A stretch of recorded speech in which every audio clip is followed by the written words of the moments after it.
Cheers to a great day and this ice-cold Corona. You know what would make this day even better? My grandma's carne asada. Throw in some music. We can watch the game. Or we could keep it simple. Corona, la vida más fina. Get your Corona at ordercorona.com. Relax responsibly. Corona Extra Beer, imported by Crown Imports, Chicago, Illinois.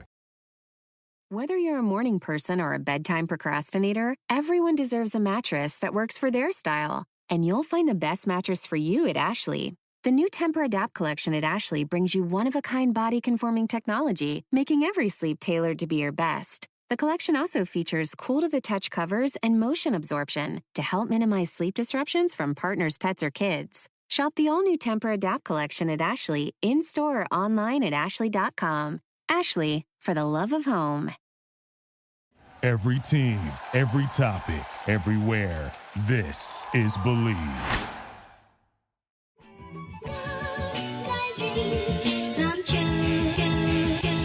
Welcome in to another edition of the JMU Sports News Podcast. I'm Bennett Conlin, joined by Jack Fitzpatrick. Jack, how are you doing? Because I zoned out this one. I was about to say, where were you looking off to? I know you got a window right in front of you. What's happening out there? I was reading a text, and then I thought about my reply to the text. That was work-related, and then I forgot we were at 10 seconds until we started, which was then 0. Well, then here we are. We're into the JMU Sports News Podcast presented by Bet Online, and we just want to let you guys know that Bet Online is your number one source for all of your summer sports this season, from MLB, golf, NBA, all the way to the NHL playoffs. All the latest stats, news, and scores available to follow for your favorite teams. Get the latest odds and lines, including the latest team matchups, player props, and odds on just about every sport out there. Head to the website today or use your mobile device to get in on the action.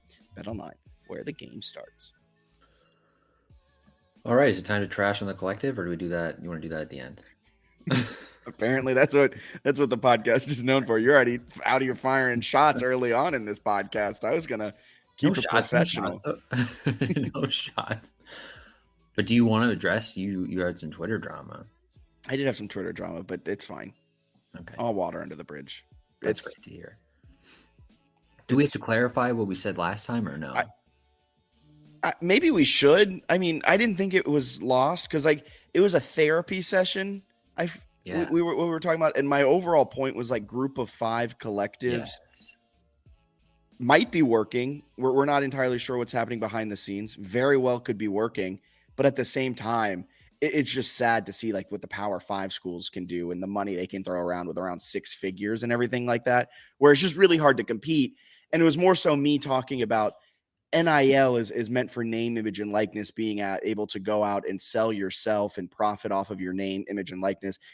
NIL isn't meant for the fans to be supporting the players' salaries. That was my overarching point, and it was just kind of a bummer that we've gotten to this point where it's pay to play, backed by the fans, more so backed by huge donors of these schools, like Arkansas having the Purdue chicken family being able to pay for John Calipari to come there.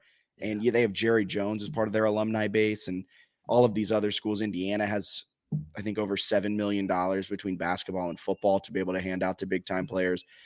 That was my overarching point.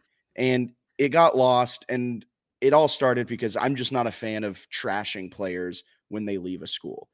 I think David DeGuzman, he had a really good tweet. It was around the Virginia Tech fallout with Kenny Brooks leaving and everything like that, and the players transferring out. You can support the players and the university at the same time. And that's what I choose to do. Some people don't choose to do that. That's their prerogative. But at the same time, I feel really strongly about that. And when I see something I'm not a big fan of, I'm going to call it out. Maybe I could have been a little bit more tactful. I can take out maybe that. I could have been a bit more tactful in what I said and how I said it. Could have addressed it in another way, but I chose what I did. I did what I wanted to do, and my point got across, and I got likes. I got views. They say any type of PR is good PR. And we're clickbait clowns. So. We're clickbait. I got clowned. You did get clowned. So congratulations for joining the club. Now, Daniel and Ben, if you guys are listening to this podcast, it's up to you. Work a little bit harder, guys, to get clowned. But I think the other thing that was maybe misconstrued from last time is I don't think either of us are rooting for JMU to be a stepping stone, which I saw some people saying these sports news guys, they love that JMU is a stepping stone. We don't love that. It just kind of seems like it is at this point. A lot for coaches, some players to a certain extent. That doesn't mean they can't be really good. It doesn't mean players can't stay for 4+ years. It's just really hard to keep players like a D'Angelo Pons when he's like probably getting 6 figures to go to Indiana, which is not. I mean, I think Indiana's going to go to a bowl game. I think they're improving with Signetti. I saw your bet. Yeah, I'm on Not them. on Bet Online though. Come on, man. I'm on them over 5 wins, but I'm not. They're not going to like win the Big Ten or anything. So I don't know. I think, some guys are going to leave because there's a lot of NIL opportunities at other schools. That's sort of the reality. It doesn't mean we're rooting against JMU. We're just, talking about the reality. But the Dukes should be really good, and we'll get into this in 2024. And they've done a great job in the portal. I was looking back today. I thought they'd added more FCS guys in like the winter window. They added a lot of Power 5 and G5 guys in that window. They've added a couple of really nice FCS guys and obviously some Holy Cross kids too.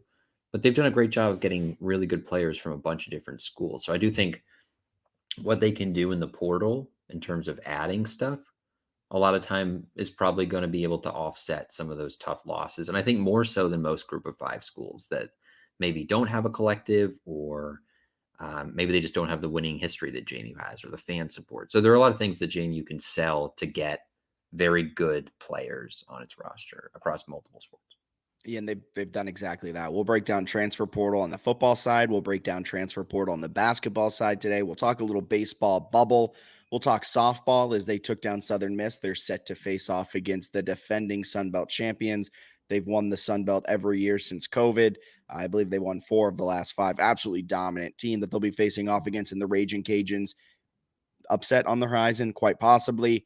But you can find all of our written material. You can follow along with all of the latest drama, I guess, now at JMU Sports News, Twitter, Facebook, Instagram, YouTube, and you can find our home on the web, www.jmusportsnews.com. I had a point that I was going to build off of with what you were saying. Unfortunately, I forgot it. Do you want to just dive into football transfers here? Let's do it. All right. So football, they lost D'Angelo Pons. That's been talked about. Oh, this was my point. I'm not a fan of the current setup where these teams can throw so much money at the players. Right. At the same time, the players should go and take all the advantage they can at this. I don't like it. I don't think it's right. I don't think it's sustainable. And I think that it's going to end sooner rather than later. But at the same time, take advantage of the hand you're dealt right now for the players. Go get your 6 figures. Go get more. For JMU, on their side, they're bringing in some really high-quality FCS guys, some guys that jumped into the portal looking to make that step forward into the FBS ranks. They got Ja'Kai Young, a defensive back from Gardner-Webb, Christopher Fitzgerald, a defensive tackle from Youngstown State. We won't hold that against him, but shout out another Fitz, and a Marion Granger, a wide receiver from ODU, have all joined the Dukes in the last 7 or so days. Pretty nice haul, because in the transfer departures, I think the 3 biggest ones, I don't even think this is debatable, but the 3 biggest ones in the spring are Pons, Tyreek Tucker, and Solomon Van Horst, right? Pons, you essentially replace with Ja'Kai Young, the defensive back from Gardner-Webb, who was a first-team all-conference player in the OVC. Gardner-Webb plays in the OVC now? I think so, unless I got that wrong. But I think he was first team all OVC. I don't mean to put you on blast in the middle. That doesn't make sense. That does not make sense. Was he somewhere else before Gardner-Webb? I'm looking it up now. You keep talking. You fact check me there. Because I swore they played in the Big South. But anyway, Christopher Fitzgerald's a really good player. But Young's I would say a replacement who can play nickel and we'll have to update our website here once we find out he plays in the Big South. He can play nickel, which is kind of what Pons is doing, right? He's sort of an undersized corner, but I guess he can move all around. But I think Young can do that as well. Different player. Pons is very good, but I think Young's a talented guy too. A lot of experience. Had 2 interceptions last year. I think both of them he returned for touchdowns, if I'm not mistaken. But we'll see here because you're already fact checking one thing on Ja'Kai Young. You can fact check that one too. And then Christopher Fitzgerald, I like a lot. Played really well in a really good conference, right? Missouri Valley Football Conference. That one's correct. You don't have to fact check me there. Youngstown State. So he's played good competition at the FCS level. 11.5 tackles for loss and 5 sacks over the last 2 years. Good player on the inside, can basically replace Tyreek Tucker there. So I think that's a nice one. And then getting Granger at receiver, who did some nice stuff for ODU the last 2 years, 15 catches for like 215 yards, which isn't crazy, but he can come in and be like a depth piece at wide receiver. Yeah, go ahead. So I didn't hear anything you said. I've Sure. been searching to figure this out. Big South OVC, they're partnered for football. So it's just the same. So he's Big South / OVC. OVC is Okay. it's the Big South OVC Football Association. That's one of the dumbest things I've ever heard. Okay. Well, he's first team that. And yeah, so he's a good replacement at corner. Fitzgerald's a beast on the inside, and I think he can certainly replace what Tucker has. They seem like they're going to be a lot deeper than they've ever been, is sort of my estimation with the portal haul here. Yeah. I think they're going to be deep. I think it's going to be really solid. The Ja'Kai Young pickup in the secondary is what really excites me. And Christopher Fitzgerald also does, mainly because it's a Fitz. I think the void that Tyreek Tucker left was big, and he'll be able to.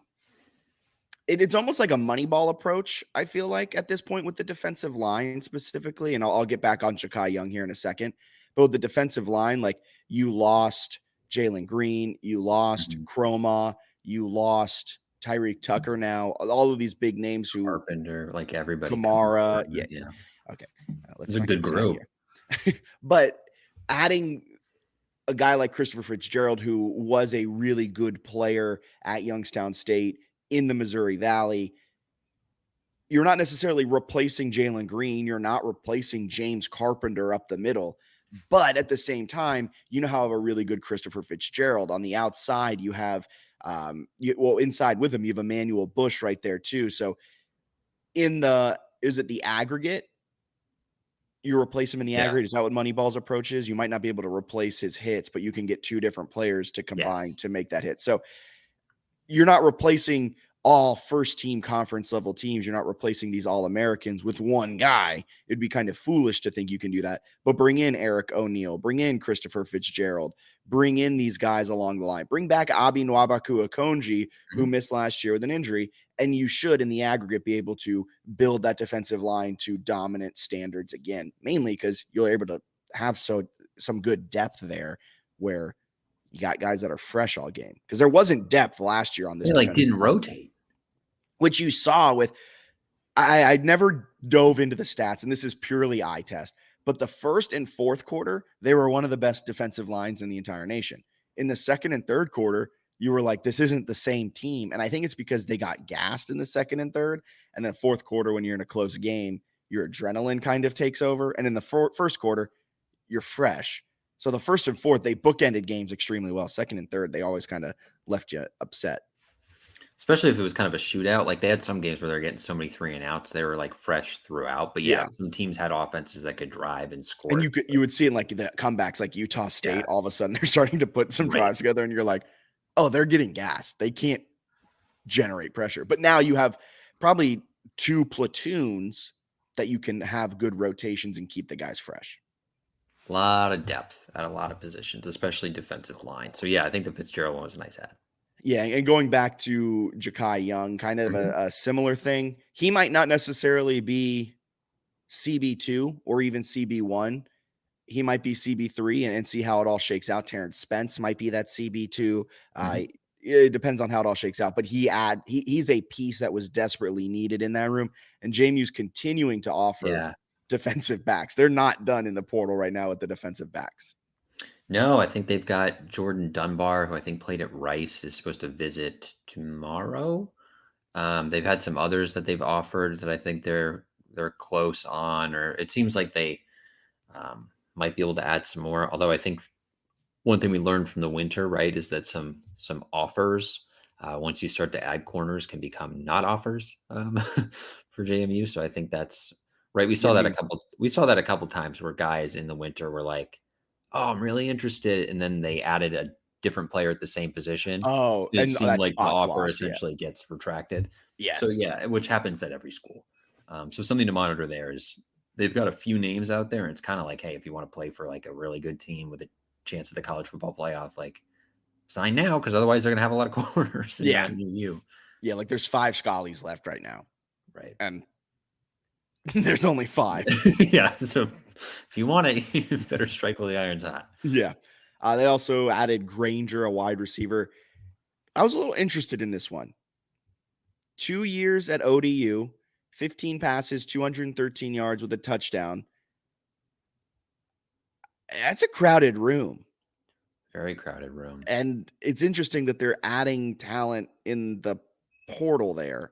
You lost Nakai Poole, and it didn't really feel like the wide receiver room necessarily took a step back because you're probably only going to be playing 3, maybe 4 wide receiver sets.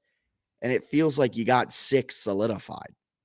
They've got a lot of really good receivers, so that's going to be interesting. I wonder if, like, Dylan Williams is a little bit of a bigger receiver. Taji Hudson's definitely a bigger receiver.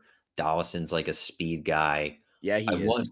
I wonder if there's some similarities with Granger, and I haven't watched a lot of Granger like tape, to be honest. But That's your homework for this next week. exactly. I wonder if Granger has some similarities in his game or position to Cam Ross, the Okay. UConn transfer, who's expected to be a key contributor, but has also missed like a lot of time during his college career with injuries. I wonder if that's a little bit of like an insurance policy. And then also, Granger Wright's played 2 years at ODU. It could be like hey, you come in. He was really highly recruited out of high school. I think he had a bunch of like Power 5 offers. Yeah. You come in, your Ross's like backup, so you're probably going to get some reps in some games. And then like the year after, you're going to have a chance to be like the guy or one of the guys. Maybe that's part of the pitch. I'm going to go off outline here for you. Yeah. There's been some reports that JMU is offering some quarterbacks. This is true. How does that make you feel? Dude, I'm so confused by the by the quarterback offers. Who they've offered a few. You told me about a this. Boise State guy, and he committed to Utah State very quickly after that, so he's off the table. But they offered what is it? UConn's, right? Taquan Roberson, I think, for UConn. Yeah, Taquan Roberson at UConn, really good athlete. Has gotten some looks from multiple teams. I think he started for them at least a decent amount, but they brought somebody else in. I think who's going to start over him. But like a starting caliber or FBS quarterback who could definitely be QB2, but that would give you 6 guys on scholarship. What? You don't need the QB6 to be strengthened? Because right now you got the assumed starter, Dylan Morris, Billy Atkins, who's been QB2 for the last 2 seasons. You have Alonzo Barnett, a redshirt sophomore who was the game 1 starter last year. Then you have Griffiths, Brett Griffiths, right? Yeah. Not Mitch. Mitch is with Marshall. Yeah. So you got Brett Griffiths, who was a transfer in ahead of last season, who was competing and at one point was listed as the QB3 over Alonzo Barnett. Then you brought in freshman JC Evans, who is really solid and is expected to push for the starting role, maybe starting next year. If you ask Ben, he might think this year, but I expect maybe a red shirt for JC Evans, and he's pushing for it next year. But besides that, like, you brought in that guy who was off of everyone's radar during the national signing day, comes in, signs his national letter of intent. Everyone's like, who is this guy out of Florida? He brings a lot of hope. Your QB room seems to be fine. And now you're bringing in potential, or you're offering 2 more quarterbacks. Does that worry you that Dylan Morris isn't I think he's still solidified as QB1, but this did put a quick little glimmer of doubt in my mind. I think maybe it gives me doubt for like what they have at QB2, but Roberson's interesting because he started his career at Penn State, and then he was, and then they're all talking about JC Evans is going to start. Ben and Nova both are in our YouTube comments saying that JC Evans will start next year. Very possible. There is a wide open QB1 spot in 2025 because Dylan Morris will be graduating. Would you take the 2025 starter? Would you bet on anyone returning or a transfer right now? Honestly, anyone returning. Really? Yeah, with Chesney, if Chesney stays. Interesting. If Chesney stays. Transfer. Well, because JC Evans, the videos that have been coming out of camp look like he runs the QB power really well. He does. He got like Sluka vibes. So it gives me a little Sluka vibes. Yeah. Okay, sorry. Go ahead. Maybe they bring it like Roberson ran a little more last year. Maybe you have a package with him that's like running Gage the ball Maloney-esque. because Morris isn't really going to do that. Maybe you want extra competition at QB2. That just seems like kind of a hard sell for a guy who was like playing some meaningful snaps at UConn. I think was getting looks. Let me find his Twitter. I think he was getting decent looks in the portal right now, if I'm not mistaken. So let's see. Well, I thought he had posted it. I don't know where he posted it. But anyway, he had gotten some decent looks, I think, from other schools, or at least some interest. Obviously, he had it coming out of high school. And now it's like, I don't know. It's confusing. 6 on scholarship feels crazy. Unless somebody's leaving that we don't know about. But they would have probably had that come out by now. Yeah, by now, because the portal's closed. So it's all just very interesting. Very, very just like, it's the Brian Windhorse meme. Yes. Yeah, it's just something's happening. It's very confusing. Yeah. It is, but I don't know where I even saw that he had been. Did he post it? Because now it doesn't seem like.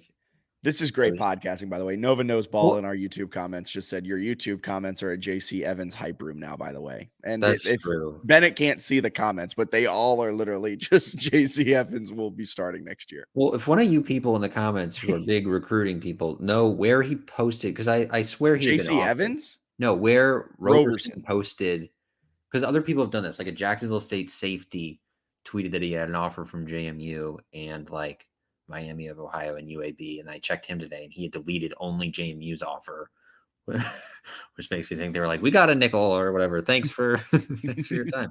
Like I don't know if Roberson or someone else. I thought he had posted it on Twitter, but now I'm not seeing it. But anyway, they had it offered at least a quarterback, which I found surprising. Yeah, Thomas said Atkins and Barnett won't be around much longer. He says both are very talented players, but there's no room in the QB room. I agree with that. And that's what makes it so interesting. Yeah, it's also very interesting. I thought Billy was going to transfer like 2 years ago, though. I thought Billy was going to transfer every year. I'm shocked that he's still with the program. I think that speaks volumes to who Billy is as a person. Like that is, yeah, he likes being a JMU, it seems like. I don't blame him. All right, so that's football. Anything else on transfer portal? No, they'll still have some action, but they have a good roster. Like, no matter who they have, they should be going into next year. Expectations are sky high. Speaking of sky high, blind ranking. Whether you're a morning person or a bedtime procrastinator, everyone deserves a mattress that works for their style. And you'll find the best mattress for you at Ashley. The new Temper-Adapt collection at Ashley brings you one-of-a-kind body-conforming technology, making every sleep tailored to be your best. The collection also features cool-to-the-touch covers and motion absorption to help minimize sleep disruptions from partners, pets, or kids. Shop the all-new Temper-Adapt collection at Ashley, in-store or online at ashley.com. Ashley, for the love of home. Okay. JMU running back edition. You remember the rules from last week? Yeah. All right, so I'm gonna rattle off Glasses 5, but it's gonna be 6 because I have a bonus one. Who wasn't real? I won't spoil it. Number 1. Man, can you even see without your glasses on? I can, but I just wear them so much that I look weird now. I can see pretty well. I work out every day without my glasses. All right, number 1, Percy. Okay. And who are the other 5? Percy, I'm gonna put Percy 4th. You're putting Percy at 4th out of 6? Did you do all modern? Oh my goodness. If you did all modern, it's gonna be frustrating. Well, Percy's one of the leading rushers in program history. He was around for a while too. Yeah, but I'm pretty sure he finished 2nd all time. That's insane. Over how many games? You're putting Percy at 4th. That's insane. All right, number 2, Khalid Abdullah. Dog.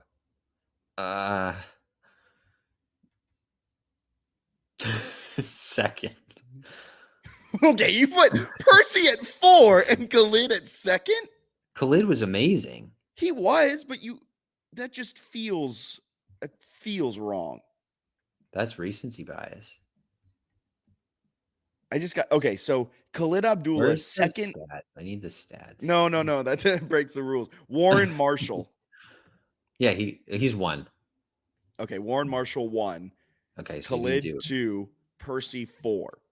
this is going to be an issue, depending on Carden Johnson. 5. Okay. Curtis Keaton. Yeah, I'll be honest with you. I don't know a lot about Curtis Keaton, other than that he was good and he was before my time. I think I have to put him 3rd. Okay. And the last one is the bonus one that I felt like we had to include here. Delvin Joyce. 6, because that's all that it is 6. He also was more of a return man during his time with that one JMU. works though at 6, right? It works at 6. He is the all-time leader in all-purpose yards with 5,659 all-purpose yards. What? That's like mostly returning. Yeah, almost 1,000 yards more than Daquan Scott, who had 4,700 That's a lot, in his career. though. Delvin Joyce was listed as a tailback, was primarily a return man, played in the NFL. Feel like he might be a little bit of a forgotten guy. I'll be honest with you. This is one of my No, that's not true. Outside of quarterback, I feel like I'm not going to be good at any of these rankings. Maybe defensive back if they're recent. All right, so let's recap. You had Warren Marshall number 1. Khalid Abdullah 2. Curtis Keaton 3. Percy 4. Carden 5. Okay. And Delvin Joyce 6. I think that's a pretty good list. Percy is maybe a little low, but I think that's pretty good. Yeah. Let's see. Are you in the history books now? Yeah, I got in the history books. I actually feel decent about this ranking. Yeah, I don't think it's actually better than your best. Khalid had the best, individual season ever. 1,800 yards rushing. Yeah, in a single season. And he had 22 tutties that year, the most ever. Curtis Keaton, I think, is right. I had him 3rd. Yeah, I would have swapped 20, him. He had 20 in a season, which is more than Percy ever had in a season. By 1. Yeah, but he's also got more rushing yards in a season. Percy never had more than 1,200 rushing yards in a season. Fair. Okay. Second most attempts all time. He did have 39 touchdowns, so that's a lot. I'll do it for blind rankings. That was a good one. Next week, wide receivers. Get ready. Learn up now on your wide receivers. Antoine Wild's number 1. Gary Clark should be number 1, right? Yeah. We heard from Moonski. Kahari Mans, a linebacker from the University of Colorado, just committed to JMU. Yes. Can we confirm? Oh, yeah, that'd be bad. Working to confirm. This is great podcasting. Live podcasting. Shout out Moonski. Kahari Mans, yep, an outside linebacker from Colorado. 6'3", 230 out of New Rochelle. You know what I was thinking? Dog. Thinking about our roster. Dog. Weak at linebacker. Were you? Yeah, we only have Dobbs, Raymond Scott, Taurus Jones, and Trent Hendrick. And I feel like we have a lot of linebackers. The depth, again, is pretty all right, so you know what? We went out, we said we need 4 linebackers and 6 quarterbacks. Oh, so he started his career at Maine. Okay, cool. Did some nice stuff for them. And then he played in 11 games for Colorado last season, which is known for its very good defense. And he had 9 tackles and a sack. Probably a depth piece at linebacker, right? Was he the Louis Baggage Deion Sanders was talking about? I can't imagine the main transfer was what he was referring to, but it's possible. All right. So that takes us to basketball. If there's any more breaking news, let us know in the YouTube or Twitter comments. We got to get him on the pod and talk and ask about Deion. What was that like? Good luck. Where am I in this rundown here in the okay, JMU basketball. Yeah. Since the last time we talked, they added Bryce Lindsey, a former top 200 recruit. Me and Bennett were texting today about it. The living room is where you make life's most beautiful memories. But your sofa shouldn't be the one remembering them. The new life-resistant, high-performance furniture collection from Ashley is designed to withstand all the spills, slip-ups, and muddy paws that come with the best parts of life. Ashley high-performance sofas and recliners are soft, on-trend, and easy to clean. Shop the high-performance furniture in-store or online at ashley.com. Ashley, for the love of home. You see Bennett on the screen now, shaking his fist, really excited about this one. I texted him, and this is no slide. I said, why are we so excited about this guy? Former 3-star recruit. I don't know, like, why are we so excited? And then you broke it down for me, and now I, too, am very excited about Bryce Lindsey. I think it's a big-time pickup. He has the potential, that big-time P word, potential, to be one of the best guards in the Sun Belt. Yeah, and he's got 3 years left. So he went to the IMG Academy In Bradenton, Florida. His bio was confusing because his bio, the way it was written on Texas A&M's website, made it act like he dropped 20 a game there, but he actually dropped 20 a game at his high school in Maryland. So I don't know exactly what his IMG playing stuff was. But I guess he missed a lot of the season this year with Texas A&M for the injury. The one game where he kind of played a little bit against DePaul, he had double-figure scoring. He was like 4 of 8 from the field. Obviously, beating up on DePaul was sort of something that everyone in college basketball was able to do this year. But talented player. I was talking about how they might not need to go deep or whatever. They might just be like a 7 or 8 man rotation on one of our previous podcasts. They're kind of pushing that now. Like they might be deep. Yeah, they very well could be. I remember we were talking maybe 2 podcasts ago before a few of the big time, before a couple more transfers came in. We were like, they're sitting at 6 right now, 5 or 6. That's a good rotation. It is a good rotation. Or not a good rotation, but like they could field a team and be competitive. They've got, Preston Spradlin's cooking in the portal. He really is. Call him Chef P. No more Coach P. It's Chef P now because he is putting on an absolute transfer portal masterclass. I do want to throw something out to you because Nova knows ball in our YouTube comments. I need the Mark Freeman top 3 that I was promised. Nova, not only were we promised the top 3, we were promised that a decision was coming soon a week ago. We got to talk Mark Freeman tweets. For Mark Freeman one tweets because that man is unhinged saying top 3 dropping today. Mark, if you're listening, and I doubt you are, don't tweet that until you have the graphic saved to your phone. You don't got to let us know that the top 3 is dropping today. I do want to ask you, Bennett, with Bryce Lindsey being added to this roster, is Mark Freeman still in play for JMU? And right on cue, Bennett freezes. You love to see it. Awesome. All right, so I'll kind of answer that question for Bennett while we wait for him to come back. I think the Mark Freeman pipe dream, the Mark Freeman hope might be done now. I think the addition of the Texas A&M transfer Bryce Lindsey fills that void. Granted, there's a lot of potential. There's a lot of projection when it comes to Lindsey. So maybe you can still go out and add a Mark Freeman. But one, we don't know what his top 3 is. He hasn't been able to nail down a ton recently. It seems like there might be a late push, maybe something with the NIL, maybe something with transfer credits happening right now with Mark Freeman, which is a reason why we haven't seen him make a decision yet. But I think the addition of Bryce Lindsey is writing on the wall that Mark Freeman isn't coming to JMU. Bennett, I asked you before you froze and left us. I know, it was really sad. I told you. Do you think the addition of Bryce Lindsey takes Mark Freeman off the table, or do you think JMU still in the running in landing the 5'11" preseason all OVC player and the 2022 the 2022 conference player of the year? Yeah, I'm a little bit obsessed with Mark Freeman right now based on his social media habits. So should I pull up his I've got it. You can pull it up no, if you want. We might have to put this on stream. Yeah, it's pretty exciting stuff. So I think he could still technically be in play because Lindsey has 3 years of eligibility and Freeman's just got the 1 left. So maybe you have them both there and Lindsey sort of learns from him. But they've got enough options right now. I wouldn't be shocked if if they aren't, whichever way he decides. I don't think they're going to be necessarily too freaked out if Freeman doesn't come to Harrisonburg. They've got scorers outside of him. Yeah. Thomas said, what about the other Morehead State guy that recently entered the portal? Oh, God. What was that, Thelwell?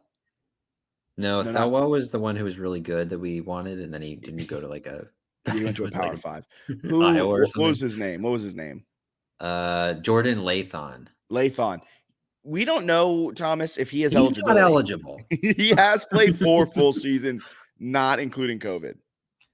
Yeah, I believe he needs like a recent lawsuit to go in favor of people getting 5 years, and then he would have eligibility. So I can't imagine they're going to sort of grab him unless they have like an extra spot they're not too worried about. I think they have 3 scholarships left. I read today from Shane Mellon. I think it's 3 left. So still got some options there. And I think they're going hard after at least one high school kid.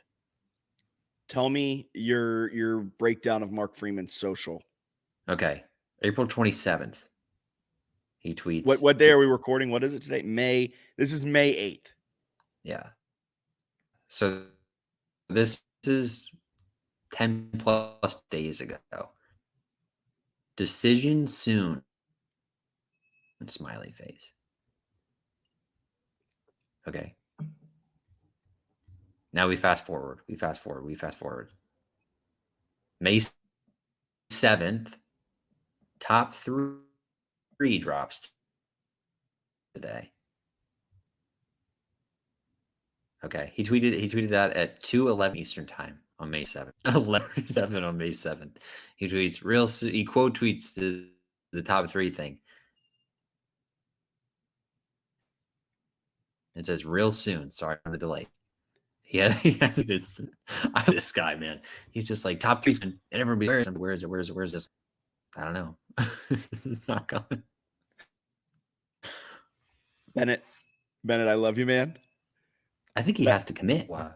That Am I Twitter, there? Am I there? test. That Twitter portion just cut out like so much. So it was a lot of pauses and then breaks back in. So to quickly recap what Bennett was saying. Oh my God. April 27th-ish, decision coming soon. Fast forward to yesterday, May 7th, top 3 dropped today. Then just a few hours later, he quote tweets his own tweet and says, real soon, sorry for delay, guys. You want him to commit? You think he's committing to JMU? No, I want him to not drop a top 3 and then commit anywhere he wants. That would be electric. To be like, decision soon. Then he's like, top 3 coming. Then he's like, kidding. I'm going to Vandy, which he's supposed to visit Vandy in like 5 days. But Vandy just added a guard.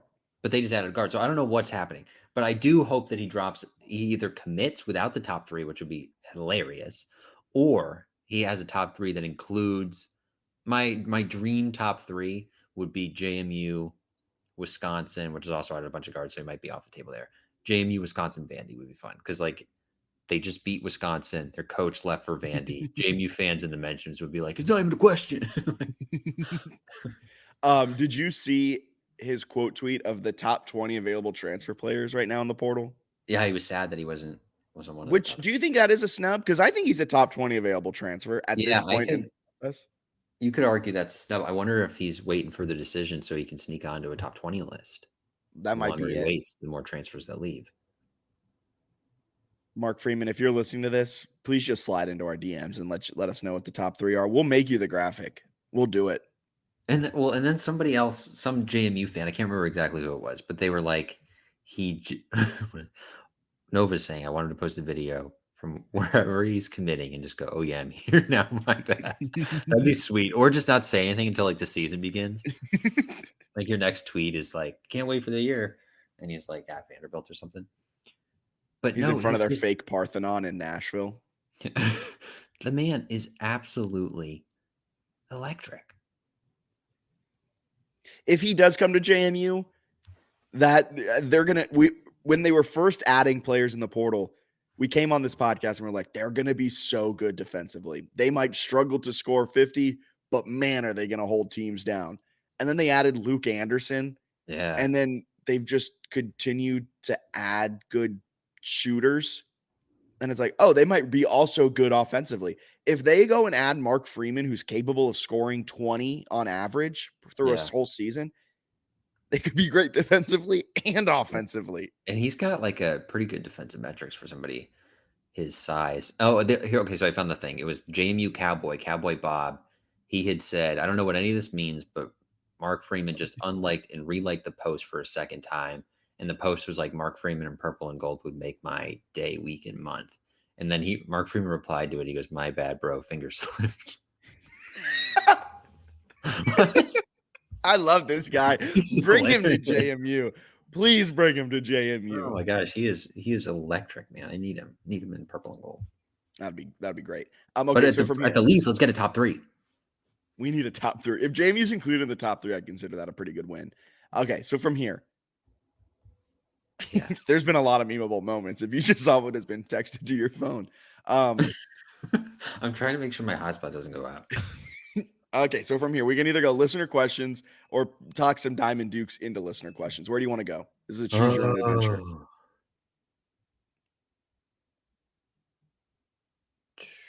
You know, they say silence is great for podcasts. Diamond Dukes. Okay, Diamond Dukes. What about baseball question? Okay, we can go listener questions. Okay. You pick. I can't pick.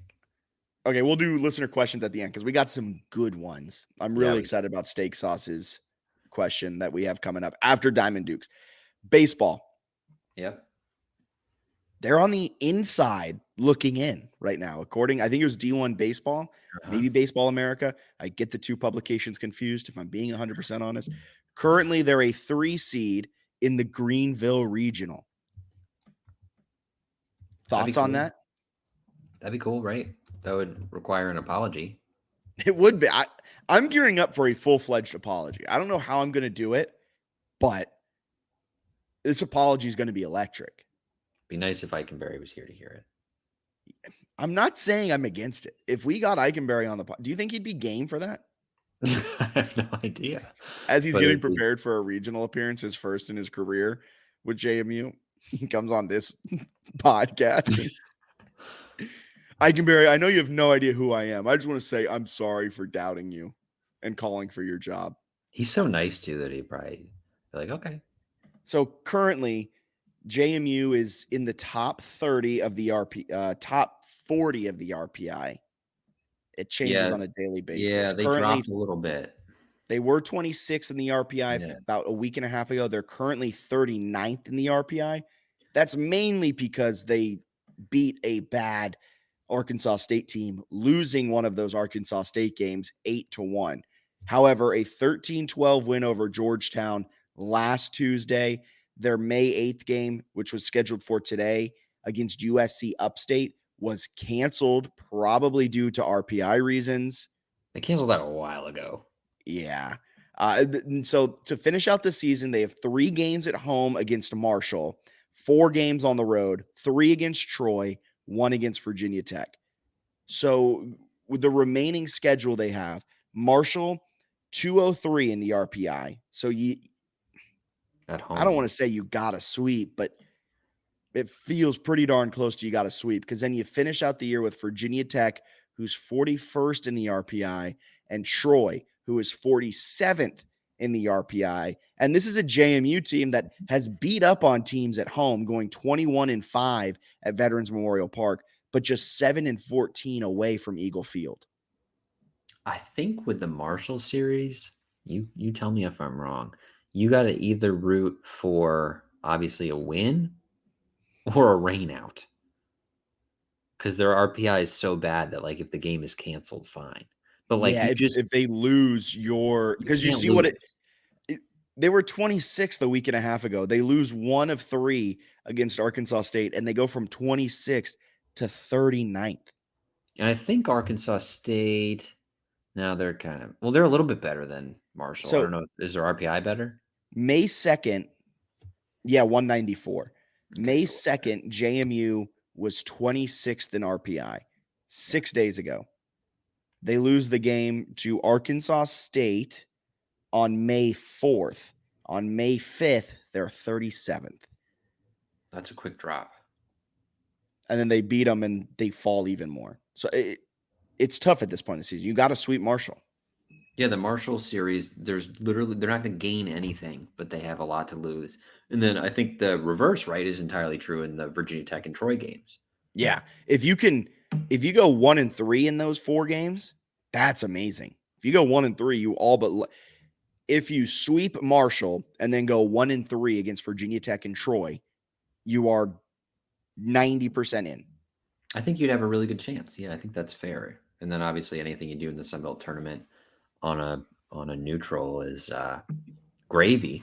But yeah, the Marshall series is fascinating because it's just one where like you just can't drop anything. So I think the weather on the East Coast is not supposed to be great. So I don't know. Maybe one of those will get rained out. Maybe it'll just be showers and they'll play through it. Not entirely sure this weekend. But if they do play them, got to win them. And then those last 4, opportunity is abundant. But they've never been this close, right, since we followed them to making a regional. They're right on the precipice. No, normally at this point in the season, we're like, okay, if they can just finish the year with 4 wins, they make the conference tournament. Right. Now we're sitting here and we're going, if they can finish the year with just 4 wins, they can make the NCAA regional. Which is what you're striving for. It'd be huge for the program. First appearance in over a decade if they get it done. I'm so right. I so want to apologize. I can't wait to apologize. They're currently 6th in the Sun Belt. So obviously a super competitive conference, but their RPI metric is helping them a ton. The Marshall series, if they do happen to sweep it, you also have a chance to make a nice little leap up the conference standings, which certainly help you in the conference tournament before going to the Troy series. Troy is really, really good. They're 2nd in the league right now, only to Louisiana. Coastal's I love Louisiana. Louisiana, I've heard, great place this time of year. I don't know why I thought Coastal was doing so well because they're not. Louisiana owns the Diamond Sports. Shout out Will Butcher real quick. Okay. He's a player on Troy. He is 5th in the Sun Belt with 15 home runs, and he's where is he? 2nd in the Sun Belt, averaging 1.4 RBIs per game. 2nd in the Sun Belt with 70 RBIs. That's 6th in the nation. He was the designated hitter for Charlotte last year. Big time bat. When he gets rolling, he is a dangerous hitter. I've always believed that. All right. So from one Diamond Sport to the other, softball, they take down Southern Miss 6-2. They hang a 5 spot in the first inning. And from there, the team just coasts and picks up a massive first round win in the Sun Belt Conference Championship over the 9th seeded Southern Miss Golden Eagles, I think, down in San Marcos, Texas. Tomorrow at 11 a.m. Eastern, 10 a.m. local, they'll face off against the first seeded Ragin' Cajuns. That's a big time matchup. Big time matchup. I guess the positive is it's just like they're just one game. So like anything can happen. They were swept by Louisiana in the regular season, but the first game of the series was super competitive. So we'll see if they can put up a fight. If they don't, it's still been a decent season. I mean, a little disappointing in general, not getting to a regional. If they lose, not getting to a regional since they made the Women's College World Series. But if they can pull the upset, it becomes a lot of fun the rest of the week. And if they can't, I think there's still a lot to build on with a young team. So it's kind of like whatever happens, happens. Louisiana has won 10 of the last 13 Sun Belt Conference championships. They're monsters, man. Louisiana has only not won it since 2010. In 2018 against Texas State. 2015 was South Alabama winning it. In 2012 and 2013, South Alabama won it both years. That's the good stuff. They're a dominant team, so they'll have their work cut out for them. But if there is a team in this bracket that can knock off the Ragin' Cajuns, maybe it's the Dukes, who have a College World Series appearance in the last 5 years. That'd be pretty cool. Yeah, you got to send Eikenberry flowers and chocolates. Yeah, Ross Orr said that. I might have to. That'd be something. We've also got huge lacrosse action on Friday. Huge. They made us an at-large. I called it. You called it. They've got Penn State on Friday in College Park. I'll see how busy my Friday afternoon is. I might come up this Friday, like in 48 hours. Uh-huh. You want to pay for my gas money? I'll come up and watch it with you. Yeah, maybe. And then they've got winner gets presumably Maryland in College Park. Yeah, but that'd be fun. So we'll see what happens with that one. I mean, Cool. it's a lacrosse team that's capable of beating anyone, but also capable of losing to anyone. And I know that's like a really tired cliche, but the way their defense plays at times is really good. The way the defense plays at other times is not very good. And I was on full display against Florida, and it really comes down to draw controls. I think there was at a point where there was a point in the game, especially when Florida went on their run to kind of pull away. Florida was scoring on about 90% of their draw controls, which is going to win you games. Absolutely will. Absolutely will. Thanks, Bennett. One more shout out, Kendall Turner. Yes. Women's golf finished tied for 24th in the NCAA Bermuda Run Regional, which is the best individual regional finish for a JMU golfer. So pretty good stuff for Kendall Turner there. Wraps up her career. Great work for her. An electric career for the women's golf team, which is really, they've raised their floor and their ceiling with Tommy Baker. It might be time to have Tommy Baker back on the love podcast. Tommy Baker. Yeah, we got to have Tommy Baker on. I'm going to cut that. Love Tommy Baker. Okay. That brings us to listener questions. Okay, Drum let me roll, ask please. them to you. I don't trust. No. I don't trust your hotspot. No. It's fine. Okay. Steak sauce. If you could choose one all-time JMU coach to be your personal hype man, who would it be? Mike Houston. Easy. Did you hear his pregame speeches? Yeah. Bro, So there was a time in my JMU career I would be getting ready to take finals, and I would listen to Mike Houston pregame speeches. That's insane, but you got to dominate the point of contact. We lock the damn gates. You're filling out like a Scantron. That's awesome. I was thinking I could go Coach O for this. And the reason I was thinking that is I think if he was like following me around constantly, I feel like Coach O would give me enough. Like if I was like, being lazy or being bad, he'd be honest with me, but then also hype me up when I deserve it. Right? I feel like this was maybe brought on by Bob Chesney, where like, I don't think I love Bob. I love Bob Chesney. I don't know if I could vibe if it's me writing like a sports betting story that nobody's reading. He's like, this is the greatest day of your life. I'm like, no, it's not, Bob. I've had better days. What was that video of him where he was like walking through everyone in the warm-ups and he was like, this is the best day to be your best and have your best day ever. And I was like, damn, that would be too much for me. Yeah, too much. I'm also just a very negative person. Yeah, so I need I feel like Coach O would give me some negativity where it's like, we turned it over 39 times. I don't know. I've never seen that before. That's as much flack as we give him on this podcast. And a close second for me is Lou Rowe. Yeah, Lou Rowe would be a great one. That's a good pick. Lou Rowe. We went out there and we really battled with our guys and we tried to bring it home. We just couldn't. That half court buzzer beater really broke our backs. Ross said Mickey in his prime. Mickey Matthews. Yeah. That'd be a fun one. Yeah. With any coach that's willing to run the ball 3 times for 2 yards each carry, I appreciate his dedication. He'd be a good hype man. Signetti, I think, would be an interesting one, except the issue would be if he's following me around all the time, he's have his hands like on his back, in that position where he's then if you mess up, you're worried that he's going to say that you have the yips and you look like a golfer who can't swing. He did that pose that's like a little bit like a pregnant mom. Like a pregnant mom. During the Indiana spring game, I woke up the other day to like a text from my dad that was just a zoomed in photo of Signetti in Indiana. He's like, not gonna miss that pose. I was like, I am, I think. So funny. I'm excited to see Chesney on the sidelines. That'll be good. Cowboy. Okay. Whoa. Cowboy Bob says, build your 2024-25 starting men's hoop lineup as it stands now. I really want to fire these two. Okay. Okay, go. Starting point guard, Xavier Brown. Okay. Starting 5, Ebenezer Duwana.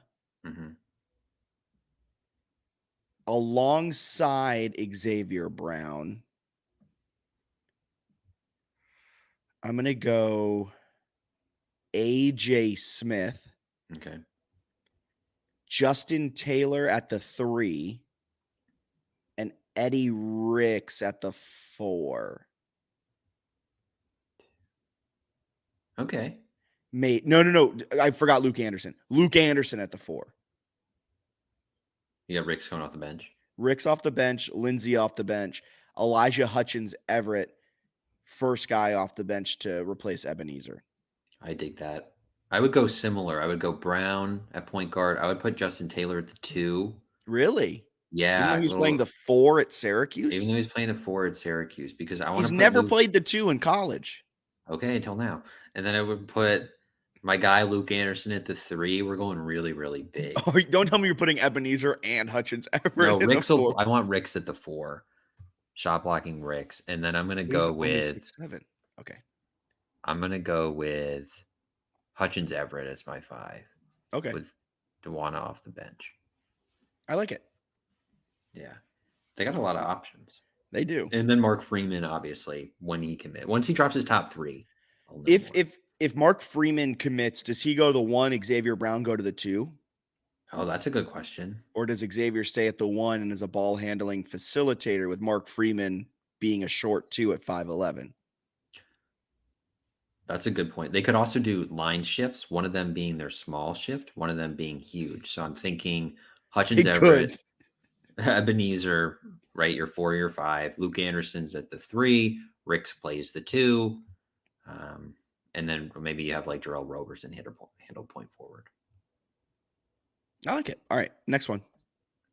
Next question from Ben Hofer, Duke's Recruits. How does our new defensive tackle transfer fit into the D-line rotation? This is your guy Fitz. Fitzgerald. He's the wrong Fitz, but I respect Fitz regardless. Oh, that's true. Yeah. I think he fits really well into it. We talked about it earlier in the podcast, but I think you're not going to replace what Carpenter did on the inside. You're not going to replace what Kamara did on the outside with Jalen Green. You're not going to replace what you lost in one guy. What you're going to do is you're going to replace it with all of the guys that you bring in. And I think he fits really well into that. I think he's a solid a great FCS player that should project well to the FBS level, especially considering he was playing against the Missouri Valley, one of the top tier FCS conferences. He put up some solid numbers at Youngstown State. Eastern Michigan wanted him. He committed there, and 48 hours later, he was with JMU. I think he'll fit really well into it, and I think he'll be a big contributor for JMU up the middle. I completely agree. Okay. This is from Garrett Lamb. I'm sure you'll cover this, but another quick estimation of what baseball needs to do to get the at-large bid. I think they need to sweep. I completely forgot about Terry Lockett, too. Yeah, you got Lockett, Bush, Daryl Deneau, and then what was it? Fitz. Michael McMullen, I think, was playing well too at Red River. They've got at least like 5 guys that could play there. Yeah. I'm going to throw a question back at you after this baseball question. You got to sweep Marshall, and then you got to win one of your next 4 against Virginia Tech and Troy. Yeah, that makes sense. All right, question back to you. Okay. This might be a controversial question, but I'm asking it for a reason. Do you think Tyreek Tucker transferred out because he wasn't going to get the amount of play time he thought he was going to get? I don't know why he'd go to Indiana if that's I know. what you're thinking. Yeah. I feel like he's going to play, but I don't think. I think of a lot of the transfers, and I think he's a good player. I feel like his is maybe one of the least impactful, just because of the other really talented guys at that position. Very fair. Here for the last one. Okay, last question from Billy. Right, Matthews. we got another question in the YouTube comment. So okay, Billy Matthews, and then I'll throw one at you. Okay, Billy Matthews Jr. is the 2024-25 basketball lineup, men's basketball lineup, our largest ever. Size-wise, who's going to match up with us in the Sun Belt? Right now, it's the largest ever because they've never had 2 7-footers on the roster at the same time. So just right there, your average is being pulled up. Now, if they bring on Mark Freeman, we might have to do some math because he's 5'11". True. That might pull down the average. So as of right now, no, it's very large, and they can run some big lineups out there. You mentioned it. You can put Hudgens Everett and Ebenezer Dewana at the 4 and the 5. That's all of a sudden the biggest front court in the entire Sun Belt. Xavier Brown back there with Eddie Ricks, 6'4", 6'7". Justin Taylor you can put there at the 2 with 6'7". I think Xavier's 6'2". I like just rounding up with all of them. So Okay. yeah, 6'4". But they could be huge. They really could be big. And then Luke Anderson at the 3, I think he's Luke Anderson's a 7-footer. Riggs is a 7-footer. I think Anderson's 6'8". Yeah, they got a ton of size. They're also they're not little big, slender Chet Holmgrens, right? They're don't disrespect Chet Holmgren. He's skinny though, but they've got some meat on their bones. All right. We don't need to be disrespecting. Chet I can do it because I have Chet Holmgren's body type, just with I'm a 1.5 shorter. So I can't play in the NBA. Ross or 11. Sproles has been working his ass off. Does he get a pro placement? I don't think so. At least NFL pro wise. Probably if he gets an NFL thing, it'd probably be a tryout. Sorry about that loud noise.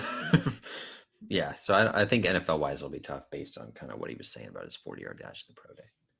Yeah, maybe CFL, maybe UFL. If he keeps working, I feel like he'll get a chance somewhere eventually. Yeah, but if he keeps with it, eventually someone will scoop him up and give him an opportunity. I don't know if he'll get a mini camp invite, considering mini camps have now started for rookies. Fair point. It's kind of there's also Jalen Green. He's waiting to get healthy. Yeah. Sproles. Who else? Chuck Wienecki got a rookie camp invite. That's true. Q Reed, nothing. Q Reed, there's some others. Latrell Palmer declared. Some other guys declared. Declared and then sips. What's that water bottle? This is actually, glad you asked. This is from the players. This is actually a 50th anniversary commemorative Yeti from the 2024 Players Championship won by Scotty Scheffler in Ponte Vedra Beach, Florida. That's awesome, man. Congratulations. Thank you. All right. Anything else you got to add before the end of this podcast? No, I think that's all I got. I'll add our mains to the portal. Do we get somebody else? Last second heave at the buzzer. Mm-hmm. JMU RVA. Which true freshman football player has the best chance at starting?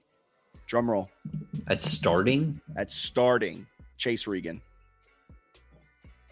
Chase Regan's probably a good pick. And I think Dylan Williams has a chance to play and do some stuff. I don't think he'll start week 1 though. Starting's tough with wide receivers. I think, can I say a hot take? Yeah. He'll be top 3 on the team in targets.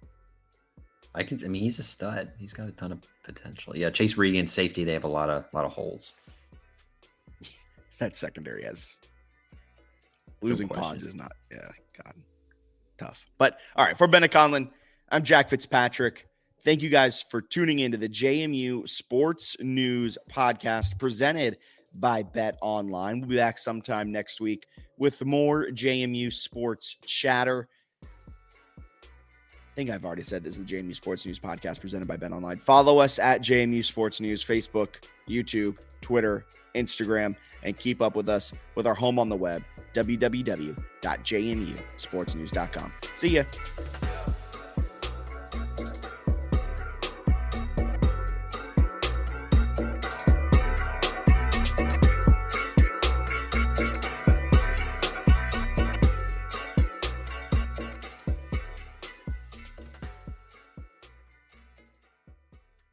Cheers to a great day and this ice-cold Corona. You know what would make this day even better? My grandma's carne asada. Throw in some music. We can watch the game. Or we could keep it simple. Corona, la vida más fina. Get your Corona at ordercorona.com. Relax responsibly. Corona Extra Beer, imported by Crown Imports, Chicago, Illinois.